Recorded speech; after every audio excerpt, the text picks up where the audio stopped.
تہجد کا صحیح وقت کون سا ہے اور کیا سوئے بغیر تہجد پڑھی جا سکتی ہے، اس حوالے سے حدیث کے ریفرنس سے ہماری رہنمائی فرمائیے گا۔ دیکھیں، اس حوالے سے شیخ الاسلام حضرت مدنی رحمۃ اللہ علیہ فرماتے ہیں کہ تہجد کا جو وقت ہے وہ عشاء کی نماز کے بعد سے صبح صادق تک ہے۔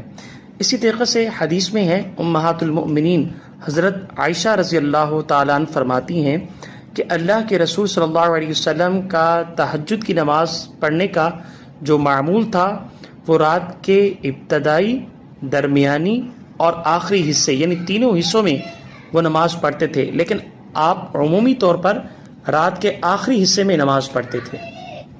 اسی طریقے سے مفتی اعظم پاکستان مفتی محمد شفیع رحمۃ اللہ علیہ فرماتے ہیں کہ جو تہجد کا لفظ ہے وہ ہجوم سے مشتق ہے، اور ہجوم کے دو متضاد معنی آتے ہیں۔ ایک معنی تو یہ ہے کہ سونا، اور دوسرا جو معنی ہے وہ جاگنا ہے۔ تفسیر مظہری میں جو معنی لیا گیا ہے وَمِنَ اللَّيْلِ فَتَہَجَّدْ سے مراد جو لیا گیا ہے وہ رات کے کچھ حصے کی نیند کو چھوڑ کر یعنی نماز پڑھنا، تو اس سے یہی مراد ہے۔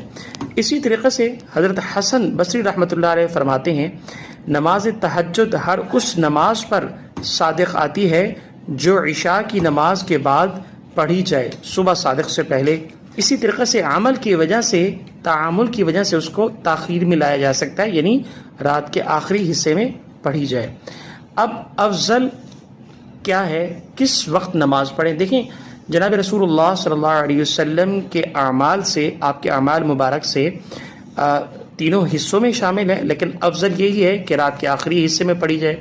اور صحابہ کرام رضوان اللہ تعالی علیہم اجمعین کی جو عمل ہے وہ اس سے بھی یہی ملتا ہے کہ آپ رات کے آخری حصے میں پڑھتے تھے۔ تو افضل یہی ہے کہ رات کے آخری حصے میں پڑھی جائے، لیکن یہ کہ رات کے تینوں حصوں میں پڑھی جا سکتی ہے۔ جزاکم اللہ خیرا، السلام علیکم ورحمۃ اللہ وبرکاتہ۔